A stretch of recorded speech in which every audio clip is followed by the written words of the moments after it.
Say it in my ear. Part 1. The Voice. Chapter 1. 20 years earlier, the old college auditorium smelled like velvet curtains, chalk dust, and nerves. Vanessa White stood center stage in a borrowed dress that suddenly felt too tight against her skin. At 20 years old, she was beautiful in a soft, radiant way, but none of that mattered to her now. Her hands trembled around the script. Her lips shook like a candle fighting wind. Beyond the blinding stage lights sat rows of strangers waiting for her to speak. Behind the curtain, Julian Rivers leaned casually against the wall with the confidence of someone who had never once doubted himself. A colorful scarf hung around his shoulders, expensive looking despite the fact that both of them were broke college students surviving on ramen noodles and attitude. In his hand was a tiny wireless microphone and receiver he had borrowed from the drama department. Julian lowered his voice into the mic. "All right, V, breathe, chin up, pretend they're all naked, or at least badly dressed." Vanessa nearly choked, trying not to laugh. "Julian, I can't do this," she whispered. "I'm gonna faint. They'll laugh at me." "No, they won't," he said calmly, "because I'm right here. Now repeat after me, nice and slow." A faint crackle sounded in her earpiece. "Good evening." Vanessa swallowed hard. Then she straightened her shoulders, lifted her chin, and spoke. "Good evening." The audience quieted, listening. For the rest of the monologue, Julian stayed in her ear like a secret pulse beneath her fear. Every pause, every dramatic beat, every moment her confidence threatened to crack, his voice steadied her. And somehow, it worked. By the time she finished, the applause was loud, real, warm enough to shake the room. Vanessa stared into the crowd in stunned disbelief before hurrying off stage, breathless and laughing through tears. The second she reached the curtain, she threw herself into Julian's arms. "I cheated," she said between laughs. "That wasn't me. That was you." Julian grinned and brushed a thumb gently across her cheek. "No, baby girl, that was you. I just gave you the courage to hear yourself." And from that night on, it became their secret, their thing. Whenever life became too loud, Vanessa had Julian in her ear. 20 years later, Los Angeles glittered beneath the night sky like spilled diamonds. Vanessa White was no longer the terrified college girl hiding behind stage fright. She was one of the city's top real estate agents now, polished, successful, elegant in a way that turned heads the moment she entered a room. Her heels clicked confidently across marble floors. Her smile sold multi-million-dollar homes. Her name carried weight. But when it came to love, insecurity still wrapped itself around her heart like old stage curtains refusing to fall. Tonight was supposed to be simple. Dinner with Ethan Cross, billionaire investor, tall, magnetic, the kind of man who looked devastating in a charcoal suit and probably owned buildings taller than most people's dreams. Vanessa stared at herself in the mirror of her dressing room, smoothing nervous hands over her sequined gown. The mirror was merciless. Every insecurity crept forward at once. "Why did I say yes?" she muttered softly. "He's completely out of my league. He's gonna look at me and immediately regret asking me out." From the couch behind her came the sound of a champagne glass clinking. Julian sprawled across the cushions like royalty in exile, watching her with a mixture of affection and exhaustion only a best friend could manage. "Vanessa, please," he said. "You sell million-dollar homes to people with teeth too white to be legal. You could charm a serial killer into therapy." She snorted despite herself. Julian reached into his pocket. "But since I know you," he held up a sleek modern earpiece. Vanessa's eyes widened immediately. "Oh, no." "Oh, yes," he replied with a wicked grin. "Tonight, I am your guardian angel. We are bringing the earpiece out of retirement." Vanessa laughed nervously. She should have said no, probably wanted to say no. Instead, she slipped the earpiece into her ear. And just like that, the stage was set. The restaurant glowed with amber light and soft violin music drifting through the air. Crystal glasses clinked quietly around them while the city shimmered beyond the windows. Ethan Cross carried himself like a man who had never needed permission for anything in his life. Yet somehow, across the table from Vanessa White, he found himself leaning closer, interested, curious, drawn in by her warmth. "Tell me something about yourself," he said with a smile. that isn't already printed in those glossy real estate magazines. Julian's voice immediately slipped into Vanessa's ear. Tell him about your mama's Sunday dinners. Human, warm, men eat that up. Vanessa smiled shyly. Well, my mother used to make these huge Sunday dinners every week. Anybody could come. Neighbors, kids from the block, cousins nobody remembered inviting. Ethan laughed softly. She always said a full table was a safe table, Vanessa continued. I guess I carried that with me into adulthood. Something in Ethan's expression softened instantly. My mother never cooked, he admitted quietly. His fingers swirled the wine in his glass as his gaze lowered. Our table was usually empty. People didn't stay long in our house. Too much money, too many motives. For just a moment, the billionaire disappeared, and underneath him was simply a lonely man, tired of being used. People want me for what I have, he said softly, rarely for who I am. Julian's voice came quickly into Vanessa's ear. Tell him you're not like that. Vanessa looked directly into Ethan's eyes. I'm not here for your money, Ethan. I want to know you, not the billionaire. Just you. Silence settled briefly between them. And for the first time in a very long time, Ethan believed someone. Their second date was simpler. No chandeliers, no million-dollar wine lists, just a quiet walk through Griffith Park with the city glowing beneath them. Vanessa laughed easier now, softer, more naturally. Still, Julian's voice hummed occasionally through the earpiece like a safety net she couldn't quite let go of. Funny, Ethan admitted as they walked. I feel safe talking to you. Julian immediately whispered, tell him that's because you don't want anything from him. Vanessa opened her mouth automatically. That's because I don't want anything from you. Then she stopped walking slightly, because this time, it was true.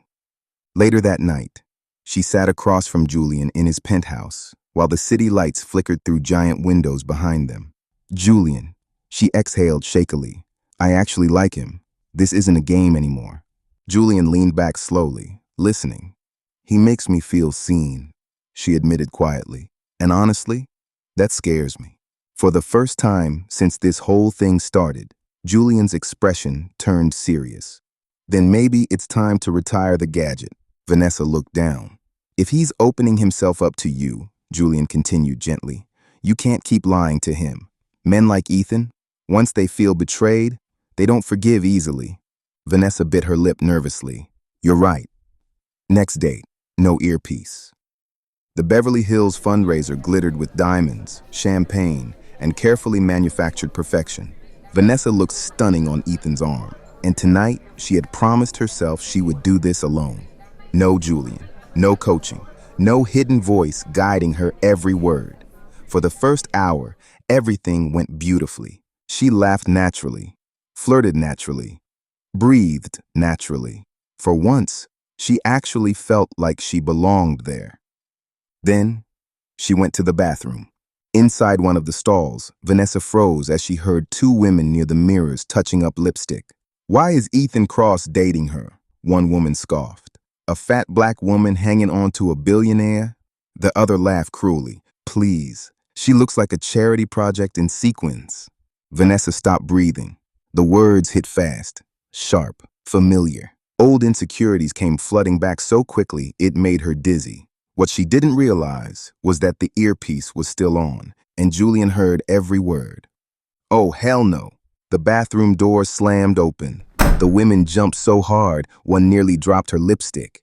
Julian stormed inside like righteous fury wrapped in designer fabric. Did I just hear you two fossilized Barbies projecting your insecurities out loud? The women stared at him in horror.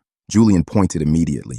Let's start with you. Your nose is so pinched, I'm surprised oxygen still fits through it. The first woman gasped. Then he turned toward the second.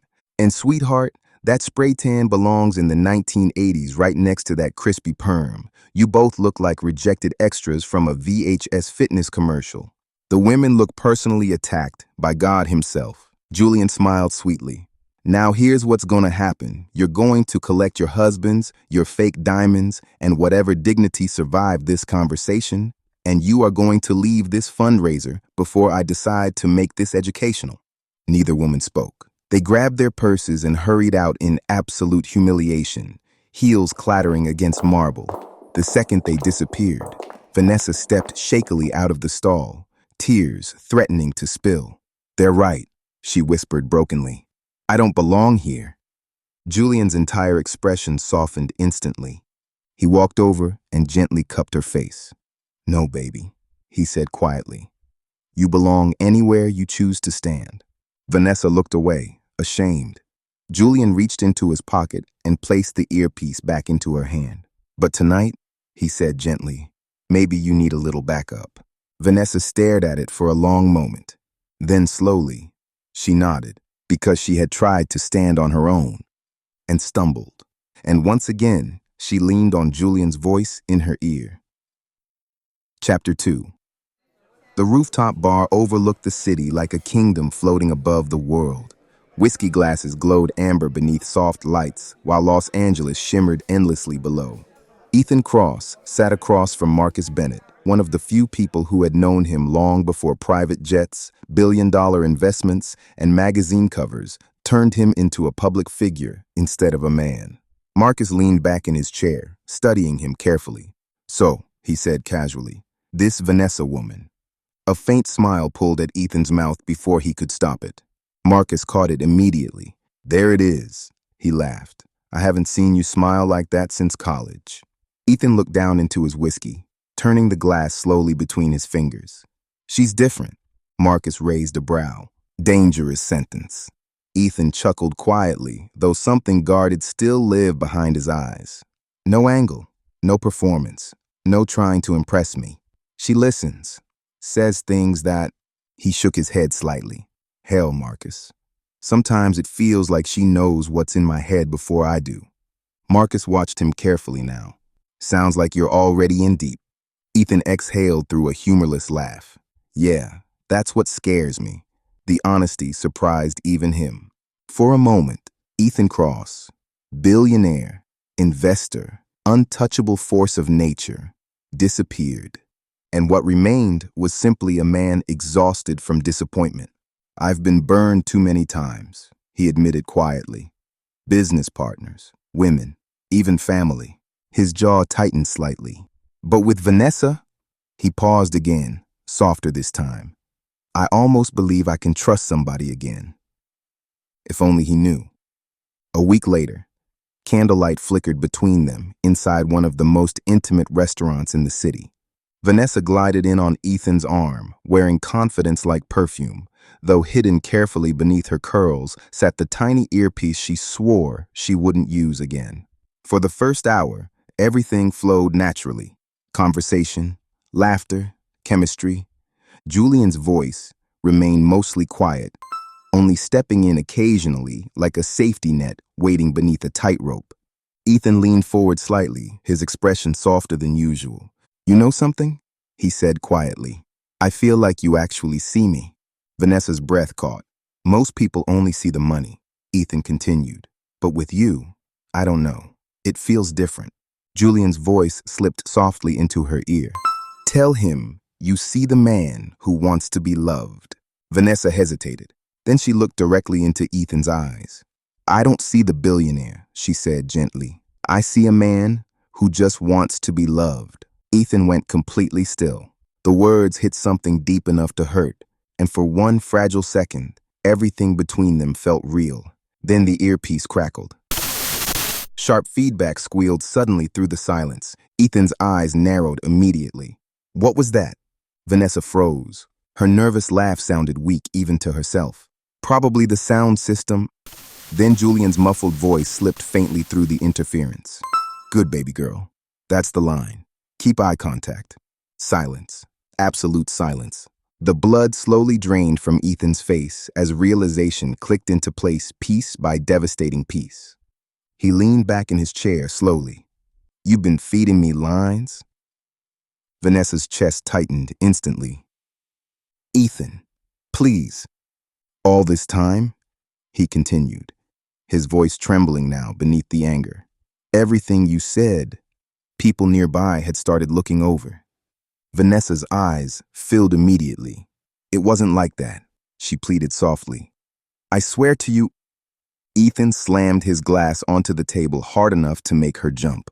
Don't lie to me. Pain cracked through every word now. I told Marcus you said exactly what I needed to hear. His laugh came out hollow.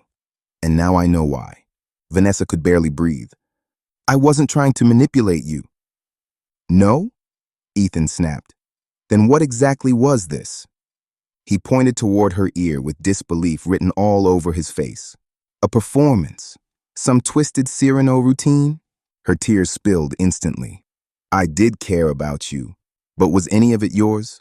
That question hit harder than the shouting, harder than the humiliation, harder than the crowd staring at them.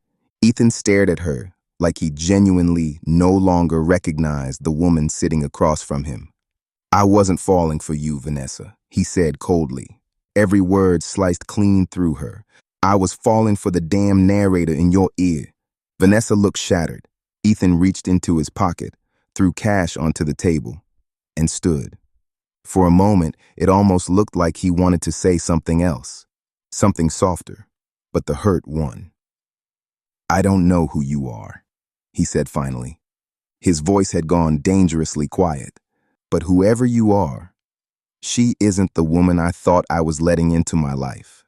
Then he walked away, and Vanessa sat there alone, clutching the tiny earpiece that had once given her courage and had now cost her everything. The warmth of the restaurant vanished the second Ethan disappeared into the night. Vanessa sat frozen for several long minutes before finally stumbling outside. She barely noticed the city anymore, the traffic, the lights, the noise. None of it felt real. By the time Julian found her sitting on the curb, mascara streaked down her cheeks while her sequined dress sparkled cruelly beneath the streetlights. Julian crouched beside her carefully. Baby girl, don't, she snapped instantly. The pain in her voice made him flinch. Don't you baby girl me right now. Julian exhaled slowly. I'm sorry, he admitted quietly. I should have shut this down a long time ago. Vanessa laughed bitterly through tears. You heard him? He said he wasn't falling for me. Her voice cracked violently. He said he was falling for you. No, Julian said immediately. He reached gently for her hand. He was falling for the woman brave enough to say the words. I just gave you training wheels. Vanessa pulled her hand away. Training wheels, she cried. Julian, I'm 35 years old. Humiliation flooded every word now. I'm still hiding behind you like some terrified little girl on a stage. The city blurred around her through tears. Maybe I'm just too much, she whispered. Too loud, too fat, too insecure. Maybe people see me and immediately know I'm not enough. Julian's entire face tightened with pain. Listen to me. His voice trembled now with fierce conviction. You are not too much. Vanessa shook her head helplessly. You are everything, he said firmly. Do you understand me? Everything. She looked at him with exhausted eyes. Then why do they always leave? That question broke something inside him. For once in his life, Julian Rivers had no clever response, no perfect comeback, no witty line strong enough to protect her. Only the truth. Because we messed this one up, he admitted quietly. Both of us. Vanessa broke completely after that. Julian pulled her into his arms while traffic roared past them and neon lights flickered against wet pavement. And as she cried against his chest, Vanessa realized something terrifying. She wasn't only mourning Ethan, she was mourning the part of herself that still needed Julian's voice in order to feel worthy of being loved. Ethan never went home. Instead, he ordered his driver to keep driving until the glowing skyline of Los Angeles slowly disappeared behind canyon roads and darkness. The silence inside the car felt unbearable. His jaw ached from clenching it too tightly. Finally, he told the driver to stop. Ethan stepped out onto a quiet overlook high above the city and stared down at millions of lights blinking beneath him like secrets nobody would ever fully tell. Of course, he muttered bitterly. His hands slid into his pockets as anger rolled through him all over again. Too perfect, too rehearsed. The words echoed in his mind relentlessly. I don't see the billionaire. I see the man who just wants to be loved. God, he had believed her, actually believed her. And now all he could hear was another man feeding her lines like dialogue in a play. They weren't even hers, he whispered. His voice cracked unexpectedly. Ethan grabbed a loose stone and hurled it into the darkness below. The anger wasn't just directed at Vanessa anymore. It was directed at himself, for hoping, for trusting, for opening a door he had spent years welding shut. His phone buzzed in his pocket. Marcus. Ethan ignored it immediately. He couldn't survive an "I told you so" tonight. Instead, he leaned heavily against the overlook railing and stared into the endless city below. For a brief moment, the anger cracked open enough for grief to bleed through. Why is it so hard, he whispered to nobody, to trust somebody? The city gave him no answer, only silence. Eventually, Ethan straightened himself slowly. The armor slid back into place piece by piece. By the time he returned to the car, the wounded man at the restaurant table was gone. The next time Vanessa saw him, she would meet Ethan Cross, the billionaire, untouchable, cold, dangerous behind the eyes. But deep beneath all of that, the wound had already begun to rot. The Grand Regency Hotel glittered like a palace carved entirely from money. Crystal chandeliers shimmered overhead, while champagne towers sparkled beneath soft orchestral music. The City of Angels Foundation Gala was in full swing. Beautiful people, expensive lies, carefully rehearsed laughter. Vanessa stood beside Julian, trying not to let her anxiety swallow her whole. Julian leaned closer. "Breathe, baby girl," he murmured softly, shoulders back. "You belong here." Then she saw Ethan, across the ballroom, tall, elegant, perfectly composed. People gathered around him effortlessly, drawn toward his gravity. But when his eyes found hers across the room, the air changed instantly. From Ethan's side of the ballroom, the gala had already felt exhausting. Just another performance, another room full of people wanting pieces of him. Then he saw Vanessa, and the wound inside him tore open all over again. Her hand rested lightly around Julian's arm. Of course it did. Always Julian. Always the voice behind the curtain. Across the room, Vanessa forgot every apology she had rehearsed. Under Ethan's gaze, every carefully prepared sentence died instantly. All she could hear was his voice from that night at dinner. "I wasn't falling for you. I was falling for the narrator." The collision happened near the champagne tower, too close to escape, too public to survive quietly. "Vanessa," Ethan said coldly. Then his gaze shifted. "Julian." "Ethan," Julian replied evenly. Vanessa's voice trembled. "Please, just let me explain." "No," Ethan cut in sharply. "I listened enough." Nearby conversations had already started slowing. People sensed disaster coming. "I told you things I don't tell anybody," Ethan continued. "And the entire time, the two of you were playing me." He pointed directly at Julian now. "A puppet," he snapped bitterly. "With him as the damn puppeteer." Vanessa's clutch trembled violently in her hands. "I was scared," she whispered desperately. "I cared about you." "You weren't enough," Ethan snapped suddenly. The cruelty of it stunned even the room. "You'll never be enough." Vanessa looked physically struck by the words. Then Ethan crossed a line he could never uncross. "You're nothing but a bitch, a whore who—" Julian hit him before the sentence finished. The punch cracked across the ballroom with brutal precision. Ethan staggered backward and crashed hard onto the polished marble floor as gasps erupted across the gala. Glasses shattered, music stopped. Bodyguards surged forward instinctively before freezing at Julian's stance. Because suddenly it became obvious, this wasn't just an angry best friend. This was a trained fighter. Julian stood over Ethan with fury blazing through him. "You want a hater?" he thundered. "Fine, hate me too while you're at it." Ethan touched his jaw in stunned disbelief. "But you will not call my sister out of her name." The ballroom had gone dead silent. Julian stepped closer. "You feel betrayed? Fair enough. We messed up." His voice shook now with emotion. "But do not rewrite her into some manipulative whore because your pride got wounded." Vanessa stared at him through tears. "She cared about you," Julian said fiercely. "More than you know." Then his eyes hardened completely. "And you will respect her." He leaned closer, voice dropping lower now. Dangerous. You think your money makes you untouchable? He said quietly. Wrong.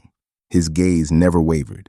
You do not get to become another powerful white man tearing down a black woman because your feelings got hurt. Silence swallowed the ballroom whole. Chapter 3.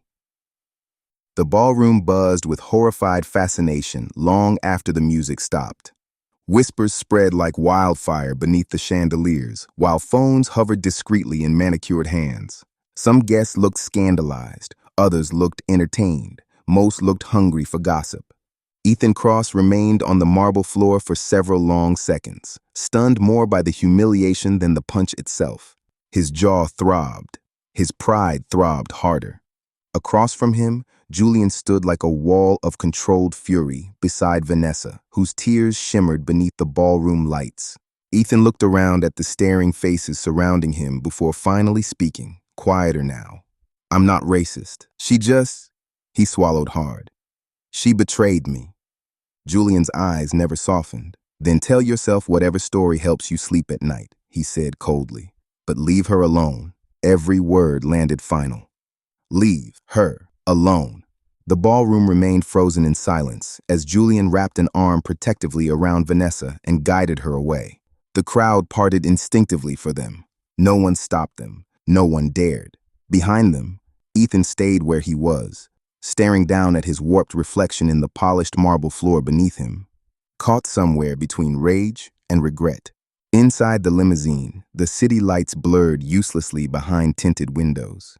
Vanessa sat curled tightly against the leather seat, mascara smeared beneath swollen eyes, while the glittering fabric of her gown pooled around her like the remains of a fantasy collapsing in slow motion. Beside her, Julian loosened his tie with one hand, while the other remained clenched tightly enough to ache. He replayed the punch over and over in his mind, and honestly, he didn't regret it. Not for a second. You shouldn't have hit him, Vanessa whispered through tears. Julian turned immediately. Vanessa. Now everybody saw, she continued brokenly. They're gonna think I'm pathetic, like I needed somebody to defend me. Julian stared at her in disbelief. Let them think whatever they want, he snapped. I don't care. His voice softened instantly afterward. You're my family. Nobody speaks to you like that while I'm breathing. Vanessa looked down into her lap. He called me a bitch, she whispered shakily. A whore. The words still sounded unreal coming out of her mouth. Like I was nothing. Julian's jaw tightened again so hard it almost shook. He was hurt, he said quietly. And weak people become cruel when they're hurt. Vanessa wiped at her face helplessly. But don't you dare believe what he said. For years, Julian's voice had been her shield, her confidence, her emotional armor. But tonight, beneath all the comfort, another truth lingered quietly underneath. She still needed him too much. Julian reached over gently, brushing a thumb beneath her eye. You are not broken, Vanessa. She said nothing. You are not too much. Still silence. Julian tilted his head slightly. Say it. Vanessa's voice trembled. I'm enough. Damn right you are. He leaned back against the seat finally. And tomorrow, when people whisper, he said firmly, we walk through it together, heads high. Vanessa collapsed against him after that, crying quietly into his chest while the limousine carried them through the glowing city. And for now, that promise was enough to hold on to. Across the city, Ethan Cross sat alone inside his penthouse study, staring at his bruised reflection in the glass walls overlooking Los Angeles. His tie had been discarded somewhere on the floor. The whiskey sitting beside him remained untouched. Fragments from the ballroom replayed relentlessly in his head. Julian's fist, the gasps, Vanessa crying, and worst of all, his own voice. Cruel, loud, ugly. Bitch, Ethan muttered bitterly to himself. The word tasted poisonous now. Whore. He shut his eyes hard. God. A sick feeling twisted slowly through him. I sounded just like him. He never said his father's name out loud. He didn't need to. The memory of a man who weaponized humiliation like breathing lingered heavily in the room. Ethan grabbed the whiskey glass suddenly and slammed it onto the desk hard enough for liquid to spill over the rim. Anger rushed back immediately, trying to drown out the guilt. She lied to me, he growled. Both of them did. But even as he said it, another quieter voice slipped underneath the rage. Or maybe she just wanted to feel worthy. Ethan leaned back heavily into the leather chair. And maybe I didn't want to see that. The city glittered beyond the windows, cold and indifferent.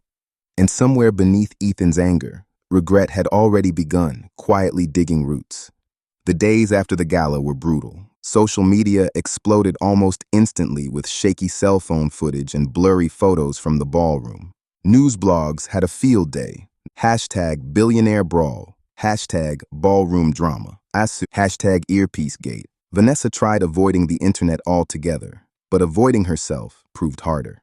Every mirror felt hostile. Every quiet room too loud. 3 mornings after the gala, she stood staring silently into her closet. Rows of gowns, sequins, designer heels, entire versions of herself she suddenly no longer recognized. No more hiding behind glitter, she whispered. And somehow, that decision led her to yoga. Breathe and balance. Yoga studio smelled faintly like eucalyptus, sweat, and expensive candles. Vanessa stood awkwardly on a yoga mat surrounded by toned women in expensive activewear and retirees, somehow more flexible than physics should allow. She already regretted coming, not because she wanted to lose weight. That wasn't it. She came because her body felt tight with grief, because her thoughts wouldn't stop spiraling, because for once in her life, she wanted to feel strong instead of ashamed. And that was when she heard him. "All right, everybody," a voice called cheerfully. "Inhale confidence. Exhale bad decisions." The room chuckled immediately. Vanessa looked up. Malik Harris walked into the room smiling like joy itself had learned how to stretch. He was tall, athletic, effortlessly charming, with the kind of warm energy that filled a room before his body even crossed into it. "And if you fall over," Malik continued, "congratulations, you're officially human." He clapped once. "Now bend like your rent depends on it." Laughter spread across the class again. Vanessa tried hiding her smile. Malik caught it instantly. As he passed her mat, he lowered his voice conspiratorially. "First class?" Vanessa nodded nervously. "Don't worry," he said. "Everybody falls eventually. One time I went down so hard I invented a brand new yoga pose." He paused dramatically. "Faceplant asana." Vanessa laughed before she could stop herself. A real laugh. The first real laugh she'd had since the gala. Malik grinned like he had just accomplished something important. And maybe he had. After class, Vanessa lingered awkwardly while wiping sweat from her face. Part of her wasn't sure why she stayed. Another part didn't want to leave yet. Malik walked over with a towel draped around his shoulders. "You've got strong energy," he told her warmly. Vanessa blinked. "Rough around the edges right now," he admitted gently, "but strong." Something about the honesty disarmed her. "Most people think yoga is about twisting yourself into impossible shapes," Malik continued. "Truth is, it's really about learning how to breathe through things you thought would break you." Vanessa looked down quietly. "Breathing through what breaks you?" she repeated softly. The words settled somewhere deep. She wasn't sure she believed them yet, but for the first time in days, she wanted to. Elsewhere in the city, Julian sat scrolling angrily through social media while Ethan Cross's name appeared every third post. The more headlines he read, the worse the guilt became, because beneath all his protectiveness lived another ugly truth. He had helped create this disaster. Julian leaned back heavily against the couch. "Lord," he muttered tiredly, "don't let her disappear on me now." Time didn't heal Vanessa immediately, but slowly, it gave her rhythm again. On her very first yoga class, she toppled clean out of downward dog and hit the floor with a loud, deeply undignified thud. Several people gasped, a few giggled. Malik clapped dramatically. "And we have a new champion in the pose collapse Olympics." The class burst into laughter. Vanessa laughed too, cheeks burning red, but somehow lighter. By the 10th class, her arms steadied more naturally. Her breathing slowed easier. And Malik noticed something important before she did. She had stopped apologizing every 5 seconds. Small victories began appearing quietly throughout her days. Morning stretches replaced self-hatred. Coffee tasted stronger. air smelled cleaner. She began walking to class instead of driving. 30 uninterrupted minutes through the city slowly became her private form of meditation. Even her clothes began changing. Sneakers instead of heels. Comfort instead of armor. Julian remained suspicious initially.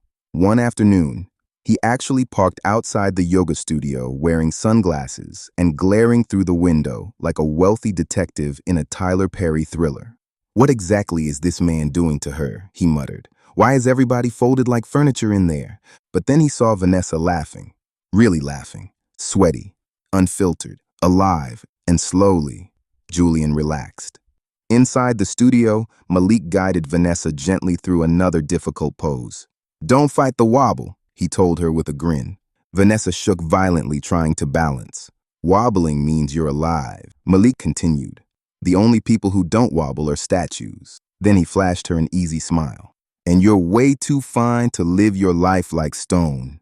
Vanessa burst out laughing again. Weeks later, she held a warrior pose with sweat dripping down her arms and her breathing calm for the first time in years. Malik circled around her slowly, nodding approvingly. "There you go," he said softly. Vanessa looked at him. "That's strength." He smiled. "Not the pose, the fact that you didn't quit." Something shifted inside her then, quietly, powerfully, because for the first time, Vanessa realized she wasn't changing for Ethan, or Julian, or anybody else. This was finally for her. That night, Vanessa walked home beneath the city lights sore in every muscle, but somehow standing taller than before. As she passed a dark storefront window, her reflection caught her off guard. Loose curls, bright eyes, strength returning slowly beneath the softness. And for the first time in a very long time, Vanessa didn't see a woman destroyed by humiliation. She saw a woman beginning to rise. Chapter 4. While Vanessa slowly rebuilt herself piece by piece, Ethan Cross unraveled. His penthouse still glittered with impossible wealth. Polished marble floors, towering glass walls, endless skyline views stretching across Los Angeles like a private kingdom. But inside, silence lived there now. The phone barely rang unless business demanded it. The bed stayed cold, and the whiskey decanter grew emptier every night. By day, Ethan wore the mask beautifully. In boardrooms, his voice remained steady. His suits remained perfect. His handshakes remained confident. No one mentioned the gala directly, but he saw the whispers, felt the glances lingering too long. One afternoon, a nervous junior associate stumbled through a presentation, and Ethan snapped at him harder than necessary. The room froze instantly, and what haunted Ethan afterward wasn't their fear. It was their pity. That was worse. At night, the mask slipped. Standing alone in the bathroom, Ethan stared at his reflection beneath cold white lighting. The bruise along his jaw had mostly faded now, but it remained visible enough to remind him. Julian's punch, a physical mark for a wound that went far deeper.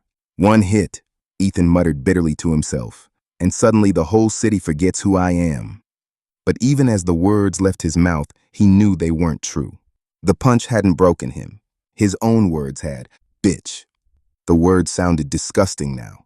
"Whore." He shut his eyes tightly. God. The shame lingered heavier every night. In the silence, memories of his father began surfacing more often. Sharp words, cruel laughter, a man who treated vulnerability like weakness, and women like objects built for obedience. Ethan leaned both hands against the sink. I swore I'd never become him. But inside that ballroom, he had. Anger still tried to protect him from the truth. "She lied to me," he growled aloud suddenly. They both did. And yet guilt refused to disappear. Because for every angry memory, another followed. Vanessa laughing softly over dinner, the way she reached for his hand unconsciously, the nervous honesty in her eyes, the warmth, the gentleness. And so Ethan sat alone in his glass tower night after night, split clean down the middle. Half-frightened little boy still trapped beneath his father's shadow, half-grown man terrified someone might actually see him. The yoga studio smelled faintly of eucalyptus and sweat as the last evening class ended. Most people had already left. Mats were stacked neatly against the walls, while soft music drifted quietly through dimmed lights. Vanessa remained seated cross-legged on her mat, holding a water bottle against her chest like emotional armor. Malik crouched nearby while rolling up yoga straps. "You stayed late," he said, casually. Vanessa smiled faintly. "Traffic," she replied weakly. Malik laughed softly. "Either that," he said, "or you're waiting for enlightenment." She exhaled. "Honestly, I don't even know anymore." Malik studied her quietly for a moment before speaking again. "You've got that look." Vanessa raised a brow. "The one people get when they're carrying a story too heavy for their spine." His voice stayed gentle. "You don't gotta tell me," he added, "but yoga works better when you unpack some baggage." Vanessa snorted softly. "My baggage would need its own luggage carousel." Malik grinned instantly. "Well, lucky for you," he said. "I got plenty of claim tickets." And somehow, that easy warmth cracked something open inside her. Vanessa lowered her gaze toward the scuffed hardwood floor. "I trusted somebody," she admitted quietly. The room grew still. "I thought maybe," she swallowed hard, "maybe I'd finally found somebody who saw me." Malik listened carefully without interrupting. "But he wasn't listening to me," she continued softly. "Not really." Malik tilted his head slightly. "Wrong voice?" Vanessa shook her head immediately. "Long story." Pain flickered briefly across her face. "Point is, I made a fool of myself publicly, and I don't know if I'll ever stop hearing people whispering about it." She never said Ethan's name, never mentioned the earpiece, but shame clung to every word. Malik stayed quiet for a moment before speaking carefully. "You know what I see?" Vanessa looked up slowly. "A woman who keeps showing up." His voice remained calm. "You come in here every day sweating, wobbling, trying, laughing through embarrassment." A small smile touched his mouth. "You think whispers define you?" he asked gently. "Nah, your courage does." Vanessa's throat tightened instantly. No man had ever spoken to her that way before. Not with pity, not with performance, not wanting something, just honesty. "You really think I'm courageous?" she asked quietly. Malik looked genuinely surprised by the question. "Absolutely." Then he grinned. "Courage is coming back after face planting in front of 20 strangers. Vanessa groaned immediately. "Please stop bringing that up." "No," Malik laughed. "That was iconic." She laughed too, despite herself. Then Malik's expression softened again. "I'm serious, Vanessa," he said quietly. "You're stronger than you think." Something in his voice settled deep inside her. "And once you finally believe that," he continued softly, "the whole world better watch out." For the first time in a very long time, Vanessa didn't shrink beneath someone's attention. She leaned into it. And inside that quiet yoga studio, surrounded by fading light and rolled up mats, something shifted. The evening air carried traces of neon, traffic, and food carts as Malik walked beside Vanessa after class. His gym bag hung casually over one shoulder. Vanessa found herself slowing her steps unconsciously, not because she was tired, because she didn't want the walk to end. "You look like somebody who desperately needs tea," Malik announced suddenly. Vanessa laughed. "That obvious?" Painfully, he pointed ahead dramatically. "I know a tiny little cafe with zero judgment and life-changing chai." Vanessa raised a brow. "Zero judgment?" she teased. "In Los Angeles? Only if you sit with me." The invitation carried no pressure, no manipulation, just warmth. And for once, Vanessa said yes. The cafe was tiny and imperfect in the best possible way. Mismatched chairs, local artwork crooked against the walls, the scent of cinnamon and cardamom hanging warmly in the air. Malik ordered chai for Vanessa and hibiscus tea for himself before leading her toward a small corner table. He took one sip and sighed dramatically. "See this?" he declared. "This is enlightenment." Vanessa laughed. "A philosopher and a yogi. Also, a comedian," Malik corrected. "My range is incredible." The laughter between them came easily now, natural, comfortable, but underneath it lived something steadier, something safe. Vanessa stared down into her cup quietly. "I don't think I've laughed this much in years." Malik's expression softened immediately. "Then let's make it a habit." She looked up. "Tea, bad jokes, laughing too loud in public," he continued casually. "I got that covered." Then his voice gentled. You just promise me you'll keep showing up. Vanessa felt something tighten warmly inside her chest. On the mat, Malik clarified softly. And here, for the first time in months, possibility no longer felt terrifying. It felt hopeful. Okay, she whispered. Malik smiled. Good. They clinked paper cups together, like champagne glasses beneath the warm cafe lights. No grand performance, no manipulation, no hidden voices feeding lines through an earpiece. Just two people slowly learning what it felt like to be seen honestly. A few weeks later, Malik cooked dinner for her. Soft jazz drifted quietly through the apartment, while candlelight flickered across the table between them. Vanessa barely touched her food. Malik noticed immediately. You've been quiet tonight, he said gently. Vanessa exhaled shakily. There's something I never told you. Malik set his fork down without hesitation and waited. Vanessa stared down at her hands. I depended on Julian for years, she admitted quietly. Too much. The confession tumbled out slowly after that. The earpiece, the coaching, Ethan, the humiliation, the ballroom, every painful detail she had spent weeks trying not to relive. By the time she finished, tears had filled her eyes. I hated myself afterward, she whispered. Malik leaned back quietly, absorbing the weight of it all. Do you regret it? He asked gently. Yes, Vanessa answered instantly. The tears finally spilled. God, yes. She shook her head helplessly. I'm successful in every other part of my life. I negotiate million-dollar deals without blinking. Her voice cracked. But with people, with men, I freeze. The shame surfaced fully now. And look at me, she whispered. Who would want somebody built like me? Malik's entire expression changed instantly. Not disgust, not pity, something fiercer. Don't. Vanessa looked up. Don't ever talk about yourself like that around me again. His voice stayed calm but unwavering. Your beauty isn't just your smile, or your curves, or the way you light up a room when you laugh. He leaned closer. It's your resilience. The fact that you keep showing up after life embarrasses you. Vanessa stared at him silently. You're gorgeous, Vanessa. Malik said softly, inside and out. Then he smiled gently. The only problem is, you don't believe it yet.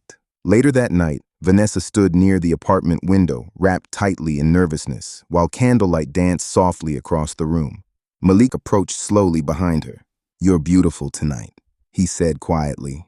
Vanessa laughed nervously and shook her head. If this goes any further, she whispered, I need the lights off. Malik stopped directly in front of her. We can do that. Then his voice softened. But first, I need you to hear me. He reached carefully for her hands. I love your body, Vanessa. Her breath caught. Your curves, your softness, your strength, your laugh. Every word sounded painfully sincere. I want all of you, he continued quietly. Not the version you think people want. Tears burned instantly behind her eyes. No hiding, Malik whispered. No shrinking yourself. Slowly, Vanessa nodded, and the candles stayed lit. Music drifted softly from the speaker nearby. Tony Braxton's Candlelight, rich and aching, filling the room. Malik kissed her palms first, then her wrists, then finally her lips. Nothing rushed, nothing performative. Every touch felt like reassurance. When Vanessa instinctively tried looking away in embarrassment, Malik gently lifted her chin. Don't disappear, he whispered against her mouth. Stay with me. And for the first time in her life, she did. Later, wrapped together beneath candle-scented sheets, Vanessa rested quietly against Malik's chest while the city glowed beyond the apartment windows. I leaned on Julian like a wheelchair, she admitted softly. Malik listened silently. He became my protector, instead of just my friend. She swallowed hard. I don't want to need him that way anymore. Malik stroked slowly through her curls.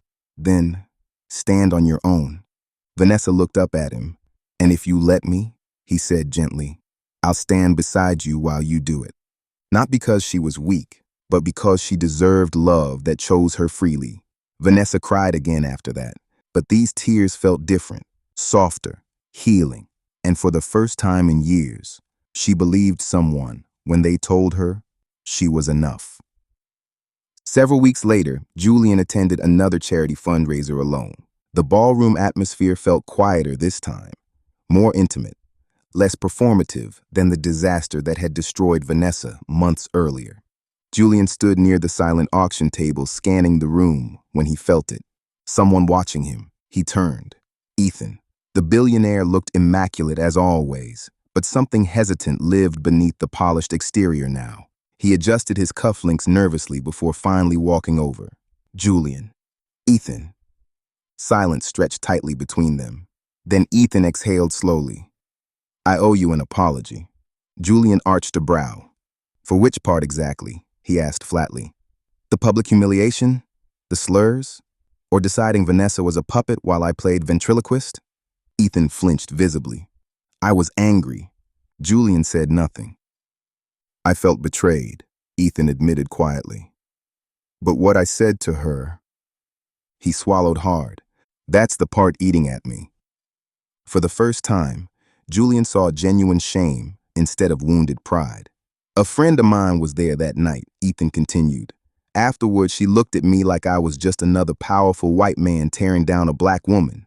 His voice lowered. That's not who I want to be. Julian studied him carefully. Finally, I believe you regret it. Ethan's shoulders loosened slightly. But believing you aren't that man? Julian continued quietly. That's your work, not mine. The words landed hard. Ethan nodded once.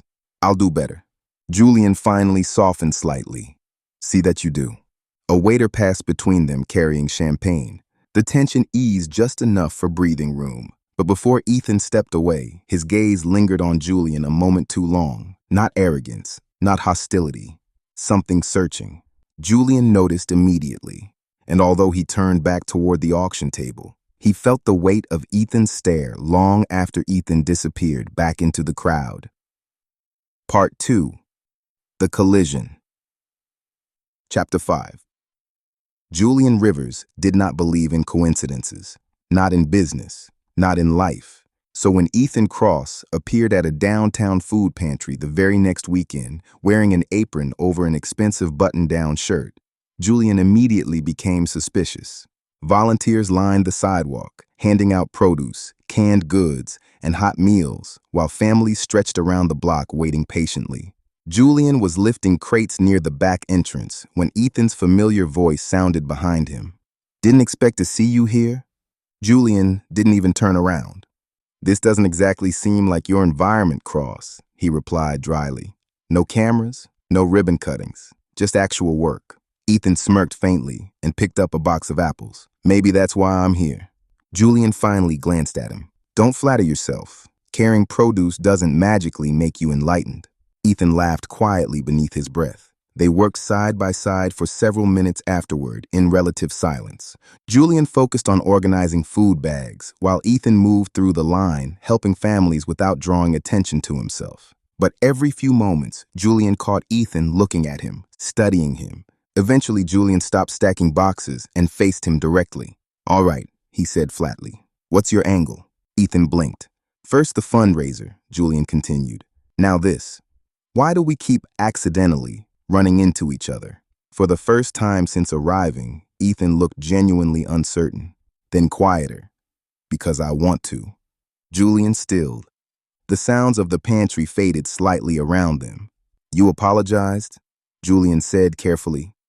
I accepted it. You don't need to follow me around every charity event in Los Angeles. I'm not following you, Ethan replied immediately.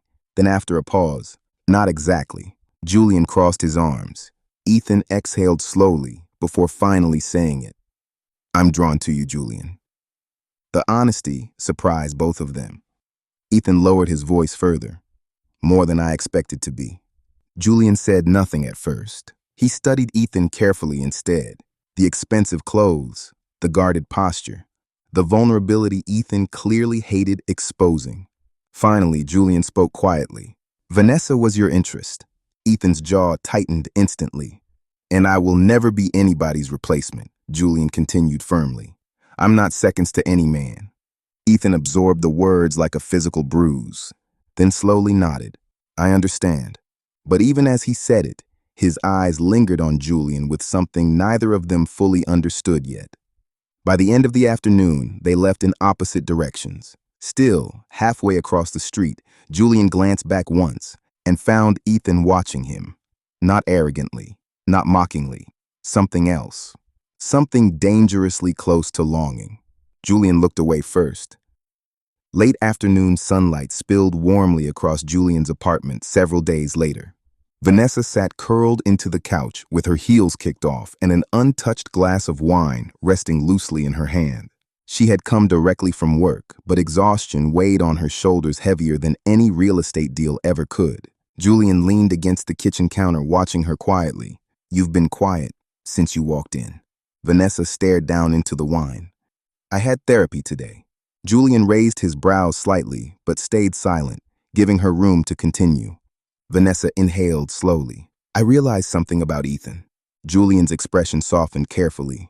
"Go on." Vanessa finally looked at him. "I was trying to force something broken to fit." Her voice trembled slightly, though not from weakness, from honesty. "He was damaged. I was damaged. And I convinced myself that maybe if two broken people came together." She shook her head sadly. "Our cracks would somehow line up." Julian listened quietly. "But that's not love," Vanessa whispered. "That's desperation." The realization visibly hurt her to say aloud. "I wanted somebody, anybody, to see me," she admitted, "and I picked Ethan because his damage felt familiar." A long silence settled between them. "But it never would have worked," she said finally. Julian smiled softly then, proud. "That's a hard truth to face, V." Vanessa laughed weakly through gathering tears. "Yeah, but it's also the kind of truth that frees you." She nodded slowly. "And Malik?" Her smile deepened unconsciously now. "He makes me laugh, Jules." Julian noticed immediately. "He makes me feel enough without pretending." Then quieter. "I think I'm actually falling in love." Julian crossed the room instantly and wrapped her into a tight hug. "Good," he whispered fiercely. "You deserve that more than anybody I know." Vanessa rested briefly against him before speaking again. "I hope Ethan forgives me someday." Julian pulled back slightly. Vanessa looked down at her hands. "I've forgiven him," she admitted softly, "even for the names." Julian's expression shifted slightly. "I just don't want to carry that anger anymore."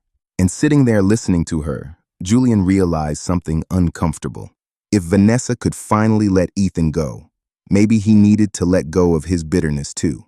Ethan's penthouse had never felt emptier. The silence pressed against his ribs every night now. He poured himself a drink out of habit before abandoning it untouched on the marble counter once again. Then he wandered aimlessly through rooms filled with expensive art, awards, contracts, and proof of success that somehow felt meaningless lately, because none of it touched the hollow growing inside him. Vanessa's face still haunted him sometimes, but more and more, it was Julian, Julian's voice, Julian's anger, Julian's honesty. "It's not my job to believe you're a good man. That's yours."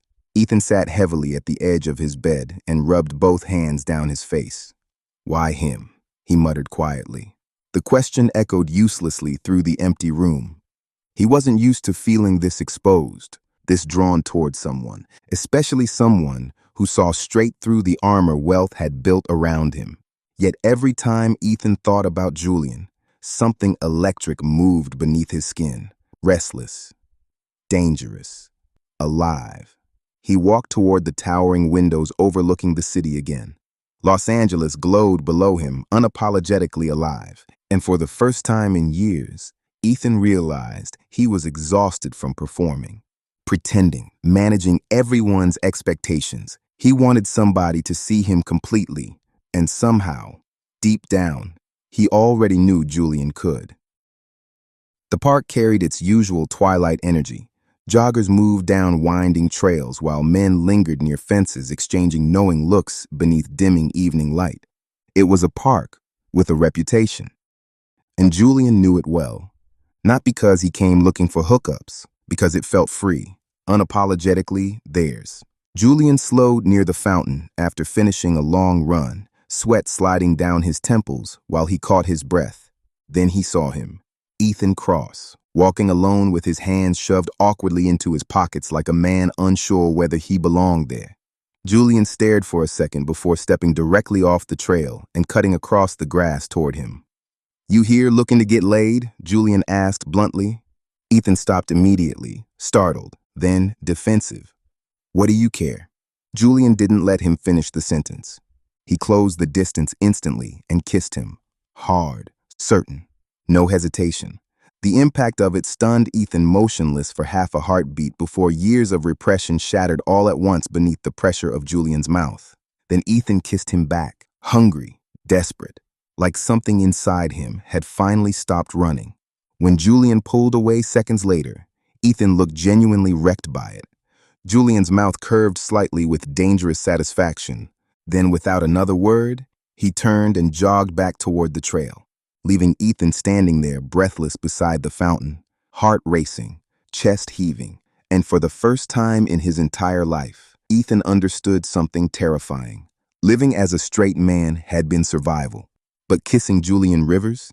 That felt like finally breathing. After that night, Ethan could not sit still. He searched for Julian online like a man losing his mind. Volunteer organizations, martial arts studios, charity boards, anything, which only made it more humiliating when Julian suddenly appeared at his penthouse unannounced days later. The elevator chimed softly, then the voice assistant spoke. "Mr. Cross, a guest requests access. Julian Rivers." Ethan froze instantly. His thumb hovered above the control panel before finally pressing allow. The elevator doors slid open slowly. Julian stepped out wearing a dark, rain-speckled coat with his eyes locked directly onto Ethan's. Neither man spoke. Then Julian shrugged the coat off his shoulders. It dropped silently to the floor. He wore nothing underneath. Ethan's breath vanished, not because of the nudity, because of the fearlessness, the vulnerability, the challenge living in Julian's eyes. "Do you still want to pretend?" "Jesus," Ethan whispered hoarsely. And then they crashed into each other. No hesitation, no games, no masks, just heat. Ethan grabbed Julian's face and kissed him brutally, while Julian shoved him backward against the wall, hard enough to rattle expensive artwork nearby. Hands roamed desperately, buttons scattered across marble floors. Years of repression, attraction, anger, and loneliness exploded between them all at once. By the time they stumbled into the bedroom, neither man could think clearly anymore. Ethan let go completely. No billionaire persona, no carefully managed image, just hunger, need, truth. And somewhere between tangled sheets and desperate hands, something shifted. The intensity softened. Julian slowed. His kisses became lingering instead of frantic, intentional instead of consuming. He pressed his mouth softly against Ethan's throat, his chest, his lips again. And suddenly, Ethan realized this wasn't just sex anymore. It was being seen. Julian placed a hand over Ethan's heart. Ethan covered it silently with his own. Neither spoke. They didn't need to, because for the first time in years, neither of them was pretending anymore. Chapter 6. Later, beneath the soft half-light spilling across Ethan's bedroom, they lay tangled together in sweat-warmed sheets while the city glowed quietly beyond the glass walls. Ethan laughed suddenly, a real laugh, unfiltered, almost startled by its own existence. Julian looked over at him immediately, smiling as his fingertips traced lazy circles along Ethan's arm. "I don't usually do this," Ethan admitted quietly. Julian raised a brow. "Do what?" Ethan stared up toward the ceiling for a moment before answering. "Let people this close." The vulnerability in his voice lingered heavily between them. Julian's expression softened. "Then don't think of it like letting me in," he murmured gently. He shifted closer. "Think of it like not locking me out." Silence followed, but it wasn't awkward. It was the kind of silence that only happens when two people stop performing long enough to actually breathe around each other. And slowly, something deeper began growing between them. The weeks that followed unfolded in fragments, small moments, unexpected tenderness. Ethan and Julian walking through downtown Los Angeles late at night with hoodies pulled low while laughing like teenagers, escaping responsibility for a few hours. Sharing greasy takeout on the penthouse floor while Julian mocked Ethan mercilessly for struggling with chopsticks.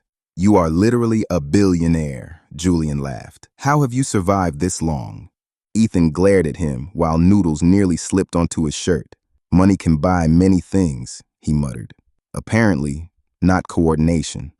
Later, stretched side by side in bed, their conversations turned quieter, more honest. Ethan admitted how terrified he was of exposure, of disappointing everyone who believed they knew him. Julian confessed his own fear too, being desired, but never truly valued, being wanted, but still replaceable. And somewhere beneath steam-filled showers, lingering kisses, and nights spent staring silently over the skyline together, the heat between them transformed into something infinitely more dangerous. Love. Ethan realized it first, quietly, terrifyingly, and once the realization settled into his chest, he could not escape it. Across the city, another story quietly drifted toward collision. The neon sign outside O'Malley's bar buzzed weakly against the darkness like a tired heartbeat refusing to quit. Inside, the air smelled like stale whiskey, old wood, and cigarette smoke buried deep into the walls. Ryan Blake sat hunched at the far end of the bar with construction-calloused hands wrapped around another glass. 33 years old, too young to look this exhausted. His shirt hung untucked, sweat darkened the collar, and his glass never stayed empty long. One of his friends reached over carefully. "Man, you're drunk. Leave the truck here. I'll call you a ride." Ryan waved him off instantly. "Nah," he slurred. "I'm good." Another friend snorted. "That's exactly what every drunk idiot says before ending up dead." Ryan laughed too loudly at that, the kind of laugh people use when they're trying to drown something heavier underneath it. He tossed back the rest of his whiskey, slapped a few crumpled bills onto the counter, and grabbed his jacket. "Ryan," his friend called after him sharply. "Don't be stupid." But Ryan only lifted one careless hand in mock salute while stumbling toward the door. Cold night air smacked against his flushed face the second he stepped outside. He fumbled through his pockets until his keys jingled loose. A few moments later, his pickup truck rumbled away into the darkness, headlights swaying slightly against the empty road ahead. That same evening, love unfolded quietly across 4 separate corners of Los Angeles. Vanessa stood in front of her mirror, humming badly off-key, while slipping into a red dress Malik once told her made her look like fire. And for once, she believed him. Across town, Malik buttoned his shirt while singing Luther Vandross under his breath with enough confidence to ignore how wrong some of the notes were. He caught his reflection in the mirror and grinned, not at himself, at the thought of her. Elsewhere, Ethan leaned back inside the marble tub of his penthouse bathroom while steam curled around him softly. The smile on his face looked younger somehow, lighter, like years of armor had finally begun cracking apart. And Julian sat quietly at his kitchen table, holding a mug of hot chocolate between both hands while thinking about a future he had never once allowed himself to imagine before now. About love, about being chosen, about Ethan. The night unfolded almost like mirrored poetry. Vanessa and Malik moved slowly together through candlelit music and laughter inside her apartment. Across the city, Ethan pulled Julian into his arms inside the penthouse while their kiss deepened slowly, searching instead of frantic now. Vanessa laughed breathlessly against Malik's mouth while he lowered her gently onto the bed. Julian melted backward into Ethan's embrace while Ethan buried his face against his neck like he still couldn't believe any of this was real.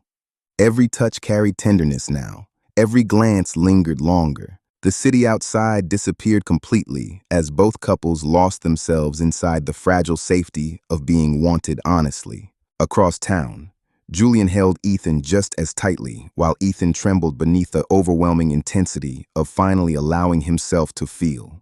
The rhythm of both nights seemed to move together somehow. Separate stories, same longing, to be seen, to be loved without conditions. And somewhere between tangled sheets, whispered confessions, and bodies pressed close beneath dim light, the truth finally escaped all of them at once. Malik pressed his forehead gently against Vanessa's. "I love you." Across the city, Ethan and Julian breathed the same words, almost simultaneously against each other's mouths. "I love you." And for the first time in a very long time, Vanessa no longer felt invisible. Julian no longer felt disposable. Neither of them was broken. Neither of them was too much. They had simply been waiting for the right people to finally see them clearly. Chapter 7. Morning arrived gently across Los Angeles. Soft sunlight, the scent of coffee, the quiet stillness that only follows nights where hearts finally stop fighting themselves. Vanessa stretched slowly beneath tangled sheets while sunlight warmed the curve of her shoulder.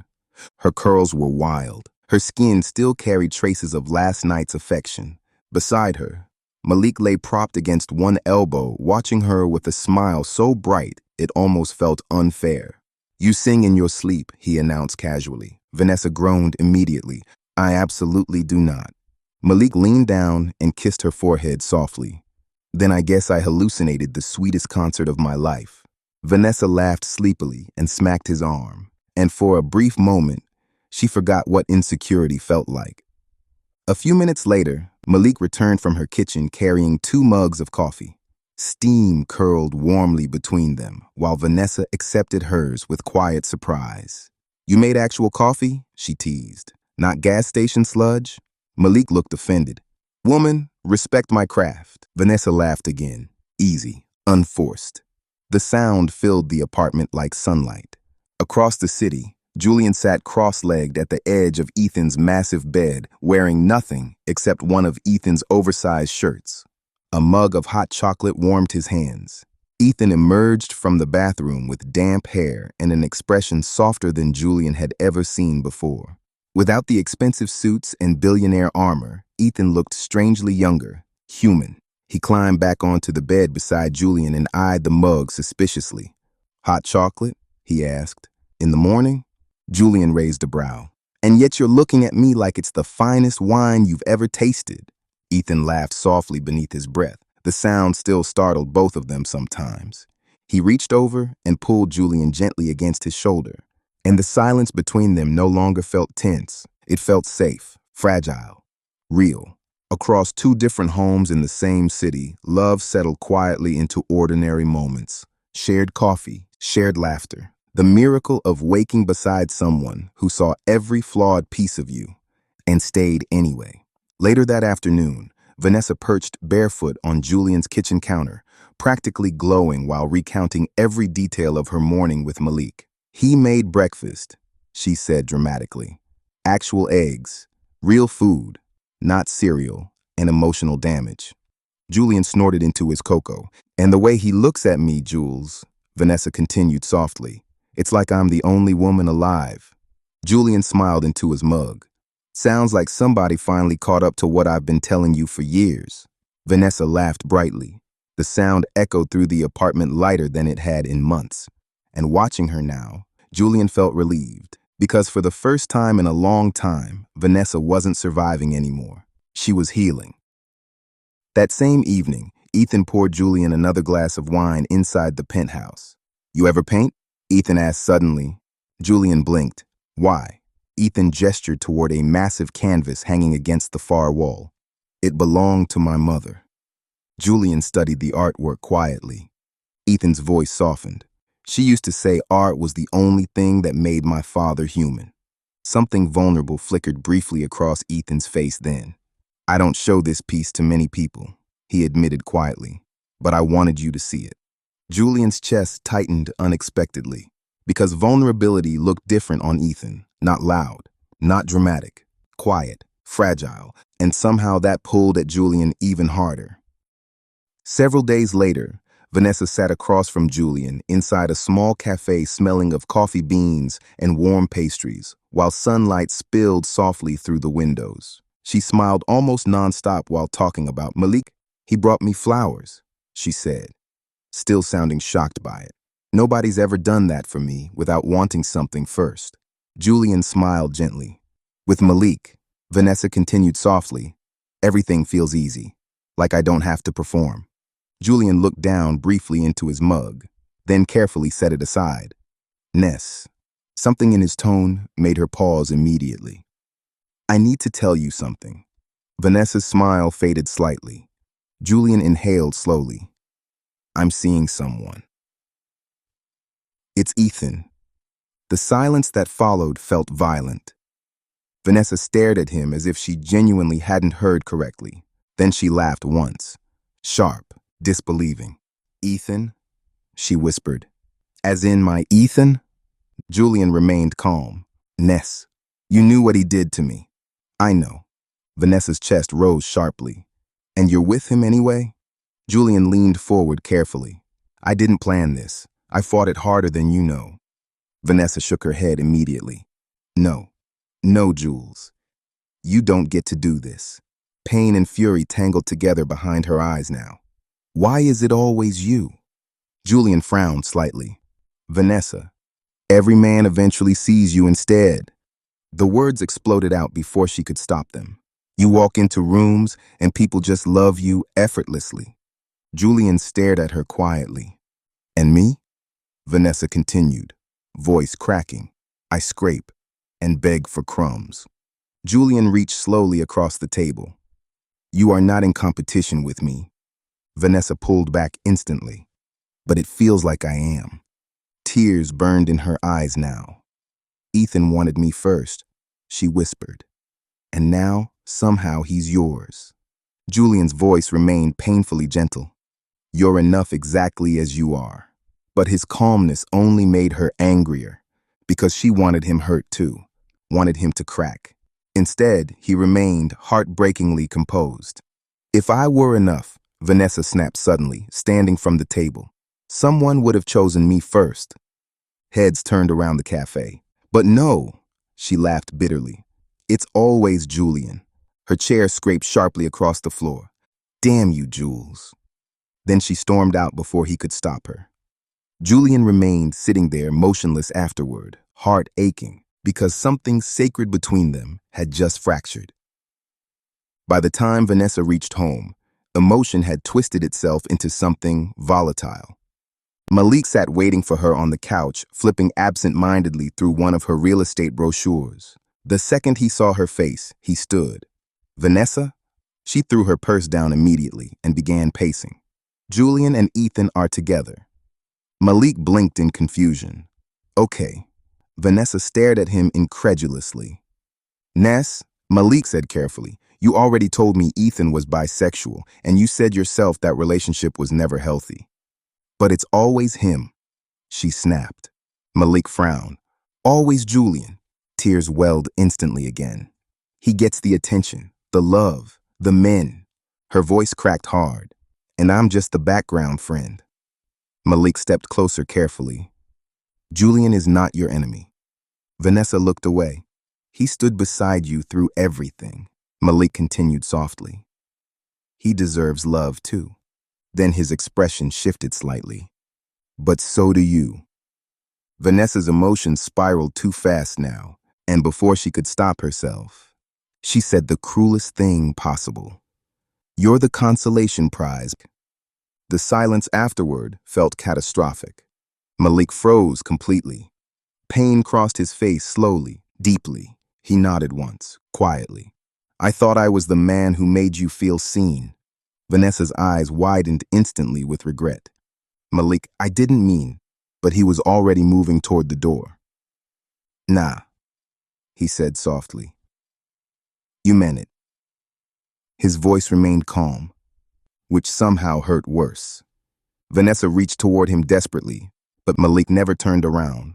The door closed quietly behind him, and suddenly the apartment felt enormous, silent, empty. Vanessa stood there alone in the middle of it, while the weight of everything she'd just destroyed settled heavily around her. And for the first time in weeks, she felt completely abandoned again. Chapter 8. Julian's condo sat in near darkness, lit only by the faint glow of city lights bleeding through half-drawn curtains. He remained slumped against the couch, still wearing his work clothes, tie loosened, phone abandoned face down on the coffee table beside him. Vanessa's words replayed endlessly in his head. Why is it always you? Julian pressed the heels of his hands against his eyes hard enough to hurt. But the tears came anyway. For years he had been Vanessa's shield, her safe place, her constant. And tonight, she had looked at him like he was the reason her world collapsed. A knock sounded softly at the door. Julian ignored it. A second knock came louder this time. Then a third. Finally, the door creaked open cautiously. "Jules?" Ethan's voice drifted carefully into the room. Julian never looked up. "Go home, Ethan." Instead of leaving, Ethan stepped inside quietly. "I called you 3 times." Julian laughed bitterly beneath his breath. "Congratulations. You discovered I'm emotionally unavailable." But the joke cracked apart halfway through. Ethan crossed the room slowly. "I was worried." Julian finally looked up then. His eyes were red, exhausted, broken open in ways Ethan had never seen before. "She ended it," Julian whispered hoarsely. "My best friend." Pain twisted sharply across his face. "She looked at me like I betrayed her." Ethan sank carefully onto his knees in front of him. "Because of me?" Julian shook his head immediately. "No." His voice trembled harder now. "Because I told her the truth." A long silence followed, then quieter. "And maybe she's right." Ethan frowned. "Maybe I did choose somebody else over her." The guilt inside him sounded unbearable. Ethan reached up slowly and cupped Julian's face gently between both hands. "Listen to me." Julian's eyes finally met his. "You did not destroy her," Ethan said firmly. "You were honest." His thumbs brushed softly against Julian's cheeks. "That's not betrayal. That's courage." Julian looked away shakily. "If she can't see that right now," Ethan continued softly, "maybe someday she will." Then his voice lowered further. "But tonight?" He leaned closer. "You are not alone." Something inside Julian finally broke after that. He collapsed forward against Ethan's chest as sobs tore through him violently. Years of carrying everyone else, protecting everyone else, holding himself together for everyone else. Gone. Ethan wrapped both arms around him instantly, holding him tightly while Julian shook apart against him. "You've carried everybody for so long," Ethan whispered into his hair. His hand moved slowly across Julian's back. "Let me carry you tonight." And for the first time in years, Julian allowed himself to fall apart inside somebody else's arms. The days that followed moved quietly around them. The pain between Julian and Vanessa remained unresolved, lingering beneath phone calls never made and words neither of them yet knew how to fix. But life, indifferent as ever, continued moving forward. And then, one ordinary night in Los Angeles, everything changed. 11 p.m. downtown. Neon lights flashed across wet pavement while music spilled loudly from crowded club doors. Ryan Blake stumbled out into the night laughing too hard at something nobody else found funny. His friends followed close behind, looking increasingly nervous. "Ryan!" one of them snapped, grabbing his arm. "Don't drive!" Ryan jerked away immediately. "I'm fine." "You can barely stand." Ryan flashed his keys triumphantly. "I drive better buzzed anyway." The second friend groaned. "That's exactly what every drunk idiot says before ending up dead." Ryan only laughed again, louder this time, hollower. Finally, one of the men exhaled sharply in defeat. "Forget it," he muttered. "Let him go." Ryan staggered toward his truck while dropping his keys twice before finally unlocking the door. The engine roared to life moments later, and then he disappeared into the night. 11:02 p.m. West Side Office District. Julian powered down his laptop slowly while exhaustion settled heavily beneath his eyes. His phone lit up beside him. "Dinner's waiting. Stop overworking. Come home." Julian smiled despite himself. He typed back quickly. "Leaving now." Then he grabbed his jacket, locked the office behind him, and stepped out into the quiet Los Angeles night. 11:15 p.m. Freeway merge. Ryan's truck drifted recklessly between lanes while headlights blurred against his unfocused vision. Horns blasted behind him. Ryan only laughed and lifted the bottle toward his mouth again. "Still good," he muttered. "Still fine." The accelerator pressed harder beneath his foot. 11:20 p.m. Neighborhood streets. Julian rolled his window down slightly while cool night air rushed into the car. Tree-lined streets stretched peacefully ahead of him now, only minutes from home, from Ethan, from safety. He loosened his tie at a red light and exhaled slowly. For the first time all evening, he finally felt calm. 11:26 p.m. Main intersection. Ryan barely saw the red light ahead. His eyes narrowed drunkenly while the bottle tipped toward his mouth again. The truck never slowed. 60 miles per hour. Tires screamed violently against pavement. 11:30 p.m. Ethan's condo. Candles flickered softly around a table already set for two. Ethan checked his phone again. Still no response. A strange uneasiness tightened in his chest. Come on, Jules. 11:31 p.m. Julian turned left into the intersection near his condo, and suddenly, headlights exploded across the windshield. A roar, a scream of tires, then impact. The world shattered instantly. Metal twisted violently. Glass burst across the street like ice exploding beneath pressure. Julian's body snapped forward against the seatbelt just before the airbag detonated in a violent cloud of white. Across the intersection, Ryan's truck spun sideways into a lamppost with enough force to bend steel. The liquor bottle flew from his hand and shattered against the pavement. Sirens already echoed faintly somewhere in the distance, growing louder, closer. Inside the wreckage, Julian struggled weakly for breath. Blood slid slowly down the side of his face from a deep cut near his temple. His chest rose unevenly, shallow, distant.